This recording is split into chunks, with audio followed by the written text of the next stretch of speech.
বন্ধুরা, এই সবে মাত্র ঘরে ঢুকলাম আর এই স্নান করলাম। ছেলেকেও স্নান করেছি, আমার বড় স্নান করেছে, আমিও। আমার চোখ মুখ দেখে বুঝতে পারছো আমার দুদিন, মানে যে রাতে গিয়েছি সেদিন তো ঘুমই হয়নি। কালকে সারা রাত হোটেলেও আমি ঘুমোইনি। আর অনেক কষ্ট করে মায়াপুর থেকে অনেক জিনিস এনেছি, তার ভিতরে একটা স্পেশাল জিনিস যেটা মানে খুবই ভালো লেগেছে, এনেছি, খুব কষ্ট করে এনেছি এত দূর থেকে। তো দেখো সেই জিনিসটা এখন দেখছি যে ঠিকঠাকভাবে এসেছে কিনা, দেখি। দেখো কিছু হয়নি তো।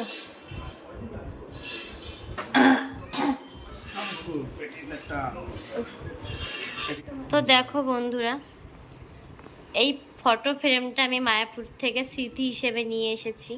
রাধা কৃষ্ণের ফটো জানো, বড় যে মূর্তিটা ছিল না, এই যে দুজনে হ্যাঁ দাঁড়ায় ছিল, চারটে চারটে করে দুই হ্যাঁ হ্যাঁ। তুই বললা যে তো এটা আমি অনেক কষ্ট করে, এটা অনেক বড়। তো আমি এই ডাইনিং এর এই যে এই দরজা আর এই টিভি, তো এর মাঝামাঝিতে আমি এই ফটোটা রাখবো। তো এটা অনেক কষ্ট করে অনেক দূর থেকে আনা হয়েছে, এর জন্য এটা ওপেন করে দেখলাম যে কি আছে, ঠিক আছে কিনা।